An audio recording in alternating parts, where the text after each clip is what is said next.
Welcome back to 10-Minute Timelines. Please consider liking and subscribing to support our effort to give quality historical overviews within 10 minutes.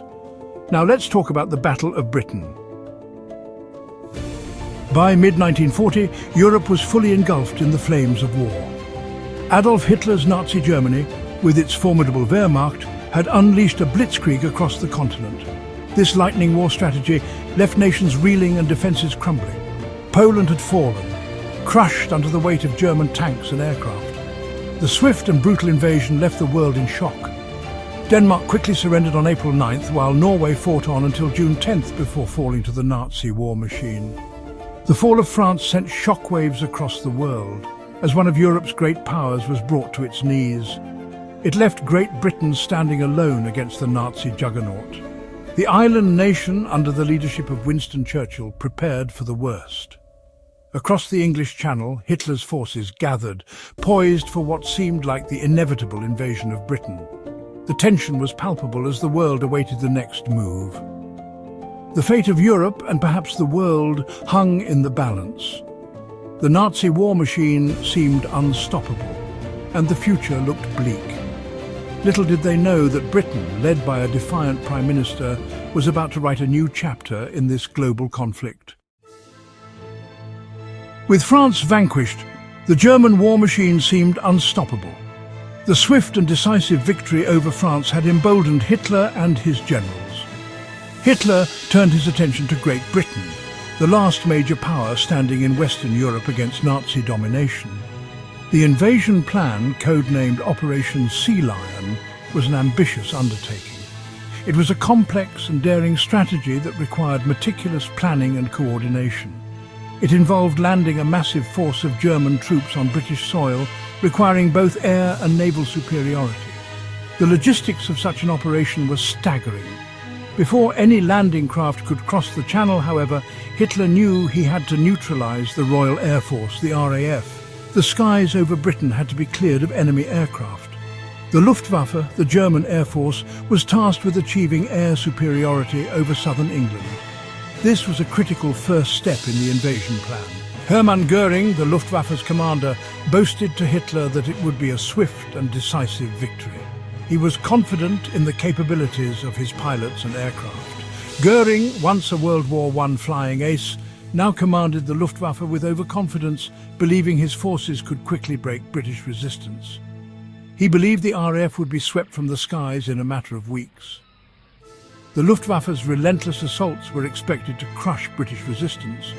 The stage was set for a titanic clash of air power, a confrontation that would test the mettle of both air forces. This battle would determine the fate of Britain and alter the course of the Second World War. The outcome would shape the future of Europe and the world. In London, Winston Churchill, the newly appointed Prime Minister, rallied his nation. Churchill, a man known for his eloquence and unwavering resolve, refused to consider surrender. In one of his most famous speeches, delivered on June 4, 1940, Churchill declared, "We shall fight on the beaches, we shall fight on the landing grounds, we shall fight in the fields and in the streets, we shall fight in the hills, we shall never surrender." His words resonated throughout Britain, inspiring a nation facing its darkest hour. Churchill understood the gravity of the threat posed by Nazi Germany. He knew that Britain stood as a bulwark against tyranny, a beacon of hope in a world consumed by darkness. He vowed to fight on no matter the cost. The Battle of Britain was not just a clash of wills, it was also a contest of technology. The RAF possessed a crucial advantage, radar, allowing it to detect incoming German aircraft early and organize an effective defense. This revolutionary technology allowed the British to detect incoming German aircraft while they were still over the English Channel. The information gathered by radar stations was relayed to Fighter Command headquarters, where it was plotted on a large map. This allowed the RAF to scramble its fighters and direct them to intercept the Luftwaffe's formations with remarkable efficiency. The RAF's primary weapon in the air was the Supermarine Spitfire, a single-seat fighter renowned for its speed, maneuverability and firepower. Along with the Hawker Hurricane, another capable fighter, the Spitfire would become a symbol of British resistance during the Battle of Britain. The Battle of Britain commenced on July 10, 1940. The Luftwaffe's initial objective was to cripple the RAF by destroying its airfields, radar stations and aircraft factories.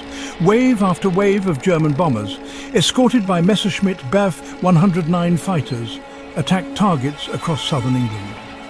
The RAF's pilots, outnumbered but not outfought, met the German onslaught with courage and determination. The skies over southern England became a swirling dogfight as British and German aircraft clashed in a desperate struggle for air supremacy. Despite suffering losses, the RAF's fighter pilots inflicted heavy casualties on the Luftwaffe. The Germans, for their part, underestimated the RAF's resilience and the effectiveness of Britain's radar defences. In September of 1940, frustrated by their inability to achieve a decisive victory over the RAF, the Luftwaffe shifted tactics. Under orders from Hitler, Goering directed his bombers to target London and other major British cities. Thus began the Blitz, a period of relentless nighttime bombing that would terrorize the British population for months. Night after night, German bombers rained down destruction on London, Coventry, Birmingham and other cities. The attacks caused widespread damage and heavy civilian casualties. The goal was to break the morale of the British people and force Churchill to sue for peace. However, the Blitz had the opposite effect. The British people, inspired by Churchill's leadership and the courage of the RAF, refused to be cowed. The spirit of defiance only grew stronger with each passing day. The Battle of Britain was not solely a British victory. Pilots from all over the world, including those from countries already occupied by Germany, flocked to Britain to join the fight against Nazi tyranny. They became known as the Few, a testament to their courage and sacrifice. Canadians, Australians, New Zealanders, South Africans and volunteers from Poland, Czechoslovakia, France, Belgium and other nations flew alongside their British comrades. They shared a common enemy and a determination to defend freedom. Their contribution to the Battle of Britain was significant. Their presence in the skies above England helped to even the odds against the Luftwaffe and demonstrated the global nature of the fight against fascism. By October of 1940, the tide of the battle had turned. The Luftwaffe, having suffered heavy losses in both men and aircraft, was no longer capable of sustaining its offensive. Goering's boastful promise of a swift victory had proven hollow. On September 15, 1940, now celebrated as Battle of Britain Day, the Luftwaffe launched its largest daylight raid on London. The attack was met with fierce resistance from the RAF, and the Luftwaffe suffered heavy losses. Recognizing that he had failed to achieve air superiority, Hitler postponed Operation Sea Lion indefinitely. The Battle of Britain, though costly for both sides, had ended in a decisive victory for Britain and a humiliating defeat for Germany. The Battle of Britain was a pivotal moment in World War II, a clash that would determine the fate of nations. It marked Germany's first major defeat and shattered the aura of invincibility that had surrounded Hitler's forces. The skies over Britain became a fierce battleground, where bravery and skill were tested to their limits. It also demonstrated the crucial role of air power in modern warfare, highlighting the importance of technological advancements and strategic planning. In the aftermath of the battle, Winston Churchill famously said of the RAF fighter pilots, "Never in the field of human conflict was so much owed by so many to so few." These words captured the essence of their sacrifice and heroism. His words have echoed through the decades, a tribute to the bravery and sacrifice of those who fought in the skies above Britain. The legacy of these pilots is immortalized in countless memorials and ceremonies. Today, the Battle of Britain is remembered as a testament to the courage and determination of the British people and their allies. It stands as a symbol of resilience and unity in the face of overwhelming odds. The legacy of the few continues to inspire generations, a reminder that even in the darkest of times, courage and determination can prevail. Their story is a beacon of hope and a call to remember the sacrifices made for freedom.